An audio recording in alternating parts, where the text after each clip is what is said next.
je repère quand même sur photo les zones avec des soulèvements,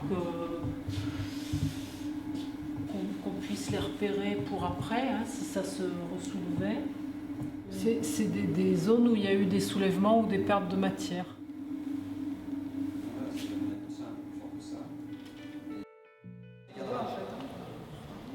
C'est qu'on fait le décadrage que ça faut pas que ça y reste.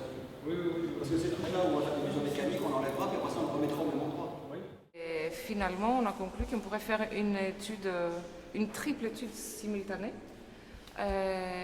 Et du coup, avec Gilles Tourmillon, les restaurateurs Super Bois, qui va s'occuper de cette œuvre à la fin, on a pensé à créer une chambre climatique étanche dans laquelle on va positionner l'œuvre et on va faire des études autour de sa mécanique. L'idée, c'est de porter un regard en fait, sur le comportement du bois utilisé comme œuvre d'art. Donc pour ça, on a rencontré des restaurateurs et en étudiant en fait, les mêmes objets, on a mis nos approches en parallèle pour essayer de trouver des informations supplémentaires ou complémentaires en fait, sur ces objets. Alors il y a des outils très simples qui sont par exemple une balance qui va permettre de mesurer en fait, le taux d'humidité du bois, enfin la quantité d'eau absorbée par le matériau, absorbée par le panneau. Donc la balance et la mesure de l'hygrométrie de l'air sont déjà deux éléments importants pour nous.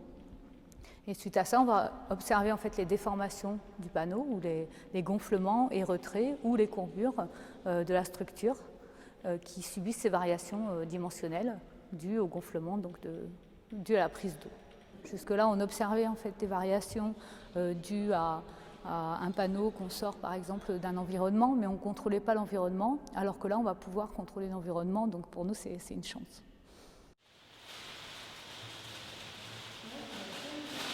Mon sujet en général c'est la technologie du bois, mais pendant les dernières années je me suis occupé surtout de technologie du bois appliquée à la conservation du patrimoine.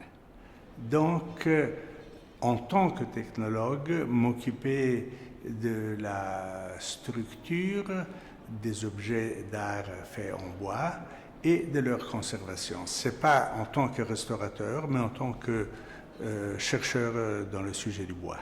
C'est d'avoir combiné la géométrie de plusieurs transducteurs de déplacement, pour être exact, deux transducteurs, de telle façon que par leur lecture et en connaissant la géométrie du système, on arrive à mieux connaître quelles sont les déformations de l'objet, dans ce cas du panneau point, dans le point où on a appliqué le système. Donc, le kit déformamétrique est en même temps une méthode de mesure et aussi un équipement qu'on a assemblé avec du matériel surtout commercial.